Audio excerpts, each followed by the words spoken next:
বিদেশি বিনিয়োগকারীদের আকৃষ্ট করতে দুবাইয়ে ফ্রি ট্রেড জোন বা মুক্ত বাণিজ্য অঞ্চল গঠন করেছে সংযুক্ত আরব আমিরাত। এতে ব্যাপক সাফল্য পেয়েছে দেশটি। এই সাফল্যে আফ্রিকার অনেক দেশের পর এবার মুক্ত বাণিজ্য অঞ্চল গঠন করতে যাচ্ছে বাংলাদেশ সরকারও। এজন্য মাতারবাড়ি ও চট্টগ্রাম বন্দরের কাছে ৬০০ একর জমি বরাদ্দ নেওয়া হচ্ছে। সরাসরি ক্রয় পদ্ধতিতে রাশিয়া থেকে ৩০,০০০ টন ইউরিয়া সার কেনার সিদ্ধান্ত নিয়েছে সরকার। সৌদি আরব থেকে আসবে ২৫,০০০ টন। সচিবালয়ে অর্থনৈতিক ক্রয় সংক্রান্ত মন্ত্রিসভার বৈঠকে এই সিদ্ধান্ত নেওয়া হয়েছে। মন্ত্রিপরিষদ সচিব জানান, দেশে প্রথমবারের মতো দুটি মুক্ত বাণিজ্য অঞ্চল করতে যাচ্ছে সরকার।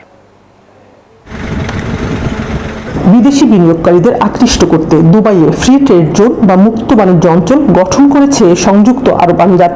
এতে ব্যাপক সাফল্য পেয়েছে দেশটি। এই সাফল্যে আফ্রিকার অনেক দেশের পর এবার মুক্ত বাণিজ্য অঞ্চল গঠন করতে যাচ্ছে বাংলাদেশ সরকারও। এজন্য মাতারবাড়ি ও চট্টগ্রাম বন্দরের কাছে ৬০০ একর জমি বরাদ্দ নেওয়া হচ্ছে।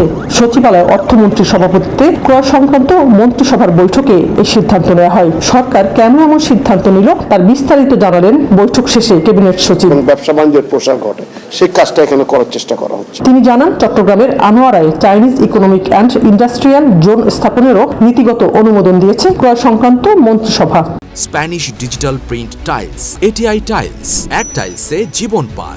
চীনারাও চাইবে যে তাদের সাথে তারা একসাথে করতে বলে, তাদের কালচারাল তারপরে ইকোনমিক আইডিয়াস গুডস একই রকম সেই এলাকায় থাকবে এবং আরো কুইকার হবে। এটা হবে আনোয়ারা উপজেলার ওখানটা কাছাকাছি আর কি।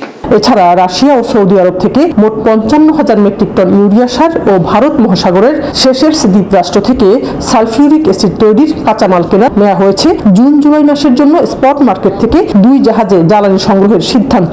ডাইরেক্ট প্রকিউরমেন্ট মেথডে ইউরিয়া সার আমদানি, এটা রাশিয়ার থেকে, যেটা আগে বললাম যেটা, সেটার সাথে আর একটা সৌদি আরবের সাথে আমাদের ইয়ে থাকে, সেটাও এই ওখান থেকে 19তম লটের 25,000 মেট্রিক টন ওখান থেকে আসতেছে। ওই যে সালফিউরিক অ্যাসিড তৈরি করে এটার কাঁচা মাল এগুলো আমদানির ব্যবস্থা হচ্ছে।